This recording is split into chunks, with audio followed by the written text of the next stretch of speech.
Welcome everybody to a look at a brand new 4K limited edition release from Arrow Video, and it's come out at the perfect time of the year as it is 1985's The Return of the Living Dead.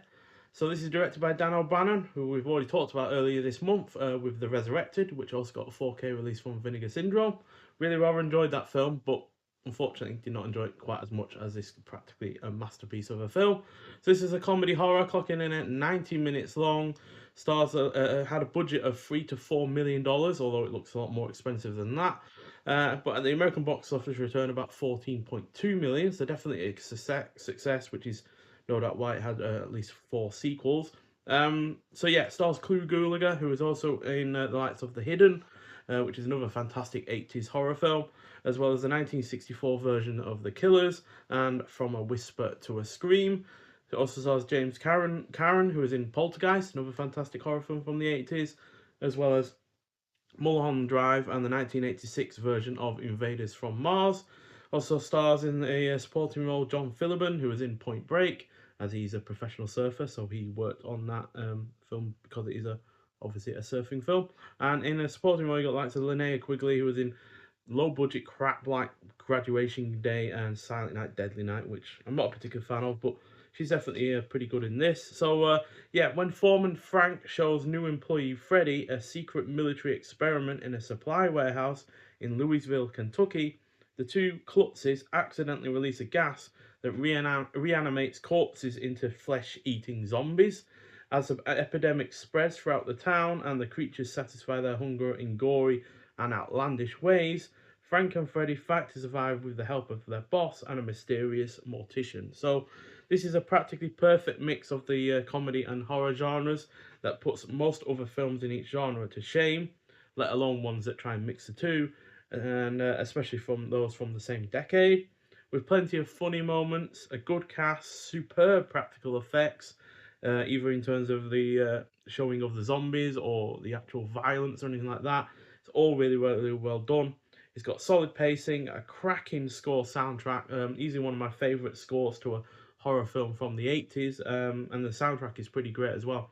I know I raved about the soundtrack in Fright Night, but this is probably even better. It's got on point cinematography, and it puts a new angle on the zombie genre that sets itself apart from other notable films, and while managing to be ultimately an entertaining and an engaging film from beginning to end. So, yeah, quite frankly, a 4.5 out of 5. Yeah, absolutely superb. Really well done. And this new release from Arrow Video looks absolutely sensational. Love that artwork that we've got going on there. So yeah, this is a film that actually popularized the idea of zombies not eating just flesh and bone like the Night of the Living Dead and such, but particularly brains, and it's given a reason why. And yeah, it's really solid in that regard because it actually somewhat humanizes the zombies for the reasons why they are doing it, and I think that's a really excellent angle to give it, quite frankly, because obviously most of the time in a zombie film, the zombies are just there to be killed or kill other people. Whereas this, and to a certain extent, Day of the Dead by George A. Romero from around the same period as this, both try and humanize the zombies in some regard, and that's why this and Day of the Dead are two of my favorite zombie films overall, to be honest. So, yeah, the box artwork continues because obviously this is a slipcover with information about the film and the extras on the back. But this being the box work, doesn't come with that. It just comes with copyright stuff on the bottom and more artwork on the reverse. And yeah, typical nice hard box from our video. Nice high quality. We also get a couple of physical extras. We get a booklet with more brain-eating zombie there on the front. And inside we get your cast and your crew. Then we get This Is a Way of Life from 2025 by Gary Smart. Then we get a preview of Don Calfer's Revenge of the Living Dead from 2025. And then we get original production notes from 1985 and about the presentation and production credits. So, yeah, This Is a Way of Life. There are obviously shots throughout the film as well. So that's This Is the Way of Life is a tribute to way of saying thank you to Dan O'Brien from Gary Spot, to the cast and crew, to the friend Dan Calfer, and to the global community of fans who, like me, still shout send more paramedics whenever life gets too quiet.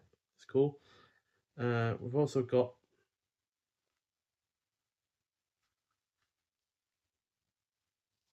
this, which I've not heard of, to be honest. So apparently in 2006, Don Calfer, who plays the mortician, by the way, uh, discovered a making of his treatment, 1985 treatment of Revenge of the Living Dead into a graphic novel, and it's just the first 15 pages. So Gary Smart also worked with Don Calfer on the graphic novel, so that's cool. Um, Apparently it's a full 70 page comic, but yeah, this is part of that graphic novel. That's cool to see.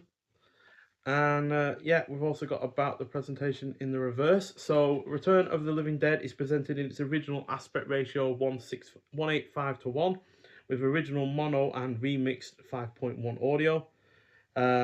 The film is presented in 4K resolution in HDR10 and Dolby Vision, and the 4K master has been supplied by Park Circus. It says here, though, that the mono audio features all of the original songs and sound effects from the initial theatrical release, except for Deadbeat Dance by The Damned, which was replaced by Young Fast Iranians by Straw Dogs due to insurmountable rights issues.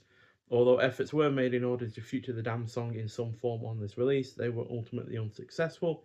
The end credits were also amended to reflect this change. We hope this does not affect your enjoyment of this edition. So, yeah, I can't say that I've can remember that song or ever hearing that song. So maybe I've never heard that version of the film with that song in it. But regardless, the soundtrack is fantastic, like I said, and the sound quality is excellent as well. I watched the 5.1 version. It sounds absolutely excellent, especially when it comes to the soundtrack itself, and the picture quality is superb as well. No issues at all in that regard. I highly recommend seeing it in 4K if you can. But this does have a Blu-ray release as well, I believe, if you can't get your hands on the 4K. So you also have a poster as well with the new artwork on the one side, which I absolutely love, and then the original artwork, which I also really like, on the back as well, with the excellent tagline of "They're back from the grave and ready to party." So yeah, absolutely superb poster. Nice quality paper on that as well.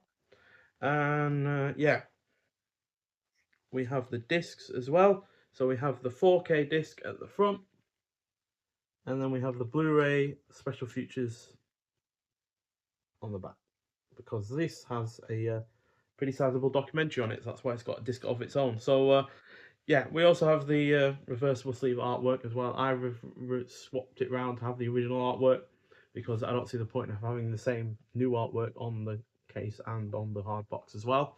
But it's that artwork on the reverse, so if you're just wondering.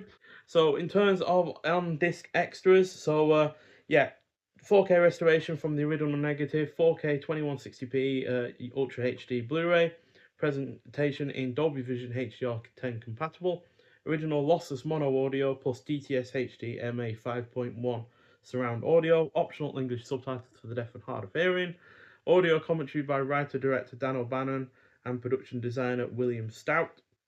And then we've got audio commentary by Stout and actors Don Calfer, Brian Peck, Linnea Quigley, Beverly Randolph, and Alan Trautman. Then we've got audio commentary by actors Tom Matthews and John Philbin, and makeup effects artist Tony Gardner. Then we've got audio commentary by fans and filmmakers Gary Smart and Chris Griffiths. The Origins of the Living Dead, an archive interview with author John Russo, because they actually came up with this in the late 60s.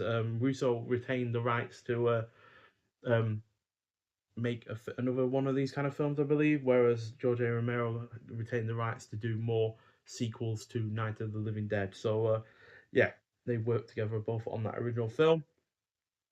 Then we got the FX of the Living Dead, an archive featurette of the on the special effects of the film.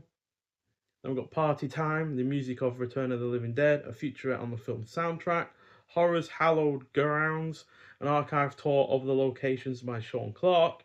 The Dead Have Risen, an archive featurette with Calfer, Peck, Quigley, Randolph, Troutman, Clu Gulager, and James Caron. Then we've got Designing the Dead, an archive featurette with O'Bannon and Stout. The Decade of Darkness, an archive featurette about 1980s horror classics. Then deleted scenes from a VHS work print as well as theatrical trailers and TV spots. That's all on the 4K disc. And then on the second Blu-ray disc, which is a limited edition exclusive, so if you are going to wait until the standard version of this comes out, you won't get this second disc. But on the second disc, we have a high definition 1080p Blu-ray presentation of the 2011 feature-length documentary about the making of the film, featuring extensive interviews with the cast and crew. So that clocks in at 119 minutes long. So that's what, 29 minutes longer than the actual film itself. And then we've got a conversation with Dan O'Bannon, the final interview, deleted scenes from the documentary, Return of the Living Dead in 3 minutes, resurrected settings, the filming locations today. So yeah, superb release in terms of physical extras with the poster and the booklet and the hard box itself with the new artwork, but also great in terms of the extras on the discs as well. I'm not sure if it says who the new artwork was by. Yeah, new artwork commissioned by Orlando Orosina. So yeah, excellent new artwork. Goes really rather nicely with the original one.